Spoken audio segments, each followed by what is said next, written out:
manquements pour proposer des amendements. Donc c'est ça le rôle du député.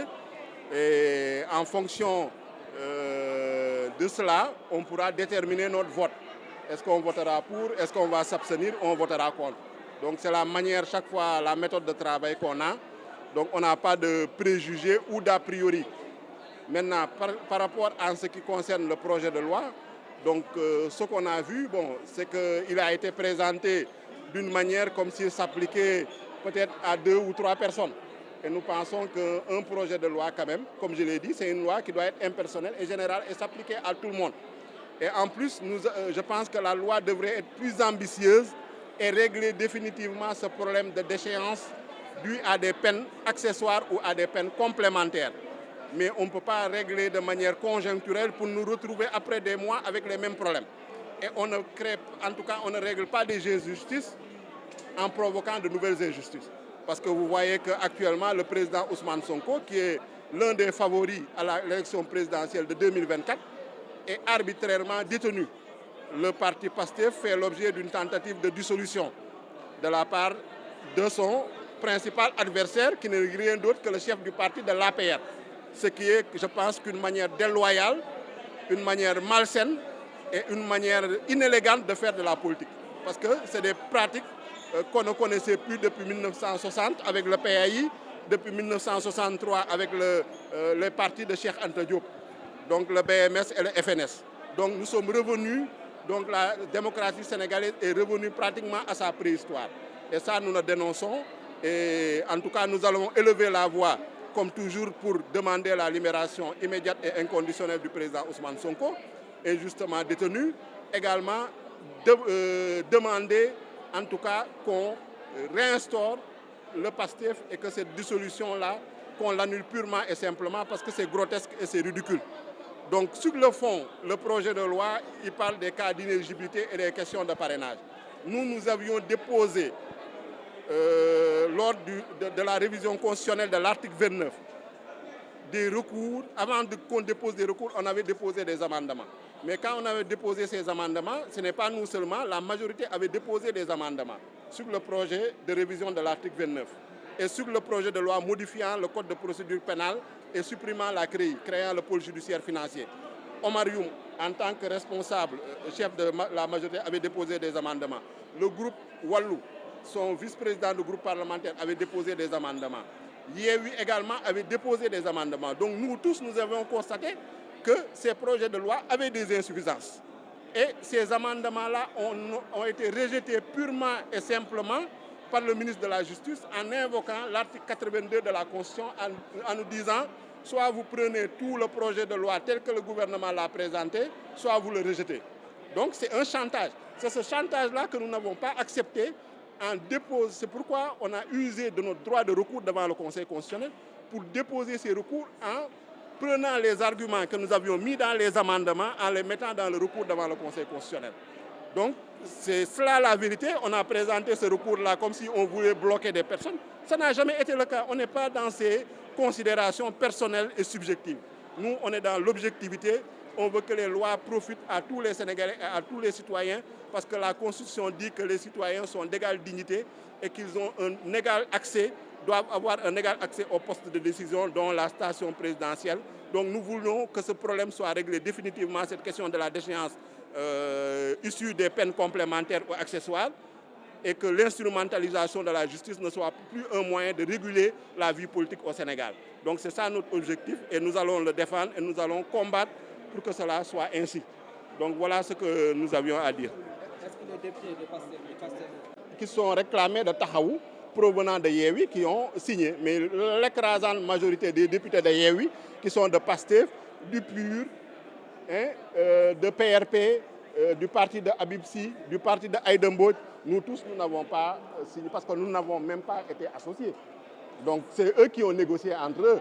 Donc il y a Benno Bokk Yakaar, le groupe Liberté, Démocratie et Progrès, Wallou, et les députés de Tahaou qui ont négocié avec eux pour convoquer cette session extraordinaire parce qu'ils se disent que c'est eux qui sont concernés par ce projet de loi, comme si ce projet de loi doit être discriminatoire, même si c'est une discrimination positive, doit être personnalisé et ça, nous ne pouvons pas l'accepter. Les projets de loi, les lois doivent être impersonnelles et générales.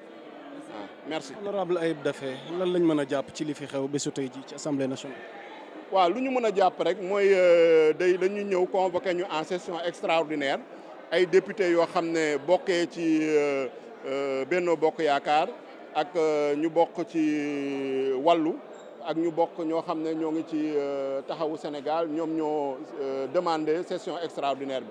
session extraordinaire bi lu ko indi rek mooy projet de loi boo xam ne gouvernement bi déposé na ko mu jëm ci modification code électoral article 28 article 29 article 120 121 122 donc mooy compléter révision constitutionnelle article 29 boobu ñu defoon nga xam ne jëm ci parrainage bi donc lu ci ëpp solo mooy question inéligibilité bi bu ñu wax éligibilité inéligibilité donc nuñ ko présenté dafa mel ni dafa am ay responsable politique ak ay leaders yu mu concerné te ñu demoon dialogue national te ñu jàpp ni projet de loi ñëpp la war a yemale dafa war a nekk une loi impersonnelle et générale te loi warul indi discrimination donc munoo faj injustice créer si beneen injustice. lu mel ni nga jéggal ma su ma la comprendre. tey lu mel ni Khalifa Sall ak Karim Wade nañu bokk waaye lu mel ni Ousmane Sonko moom bu mu bokk buñ ko doon misaal. yaakaar naa ne ñoom noonu nañ ko présenté te ñun jàpp nañ ni suñuy régler problème yooyu dañu war a régler injustice ñu régler ko benn yoon ci Sénégal te injustice bii jamono bi ñuy wax ni gis nañ ni kuñ ko teg mooy président Ousmane Sonko.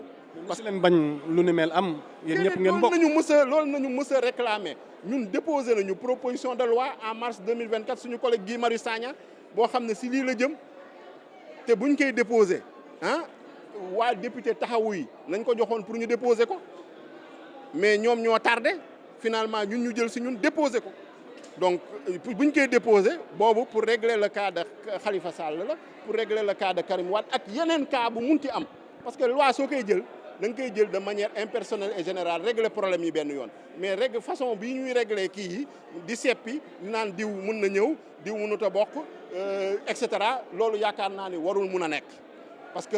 loi bu nekkee nag honorable bu nekkee day fekk sénégalais yi nangu ko ñun lu ñu mën en tant que député mooy bañ ko fii si en tout cas assemblée nationale bañ ko en commission bañ ko ak proposer lu gën tamit proposer lu gën mooy def ay amendement te loolu nañ ko def te suñu gisee ni am na loo xam ne àndut ak constitution ñu déposer recours devant le conseil constitutionnel yaakaar naa loolu mooy liggéeyu député loolu nañ ñu laaj représenter fi askan wi représenter fi population yi parce que lu ñu diggee woon ba ñuy campagne ci loolu nañuy continuer du ñu ñëw campagne ba gëm loolu sénégalais yi fii nañu far ñu ñëwaat dugg ci assemblée nationale soppeeku waaw ñun ligne bu ñu diggee woon ak sénégalais ligne boobu nañuy des te ligne opposition la ligne opposition républicaine opposition démocratique donc lu ñu bëgg mooy problème bi ñu régler ko définitivement te également jaay doole bu ñuy jaay président Ousmane Sonko mu dañ.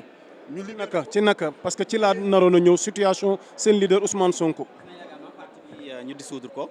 yëpp jaay doole la jaay doole boobu nag ñun si loolu nañu nekkee xeex ko résister constitutionnellement comme ni ñu ko constitution mayee te ñuy woo Sénégalais yëpp si loolu ñu taxaw temb parce que sinon démocratie dootul amati république dootul amati monarchie nañu jëm wala royaume donc sinon ñu dellu si waat si Bourba Jolof yeeg Damel yeeg Téeñ yeeg benn yoon république c'est l'égalité des citoyens devant la loi mais mënoo ne ñii mën nañoo bokk su ma neexee ma bloqué nii su ma neexee ma bàyyi nii loolu du démocratie. gis nañ fi dernièrement ay actes yoo xam ni muy maanaam bis bu lakk ak yeneen i mbir yoo xamante ni ñu ci bari seen xel tey na am nañu sax ñoo xam ne sax ñu ngi wax ni peut-être am na ay instigateurs yoo xamante ni tapis dans l'ombre ñu ngi jéem a xamb booy yi ngir ñuy def acte yu ni mel est-ce que yow en tant que membre de PASTEF nekk fa responsable de haut niveau am na tey maanaam benn part de responsabilité boo xamante ni xalaat nga ni ñenn ci ay acteurs politiques am nañ ko.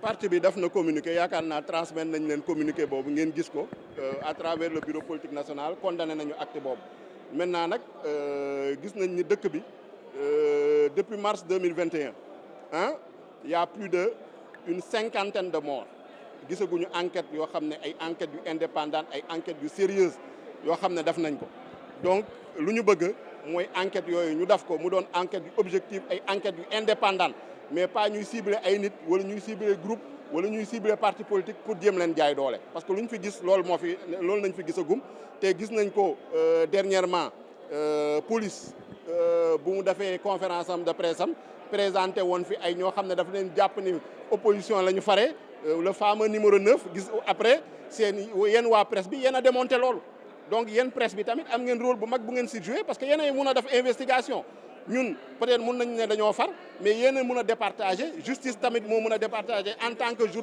investigation médiatique en tant que journaliste d'investigation c'est d'où non ñaawuñ ñu njot si dara je rappelle simplement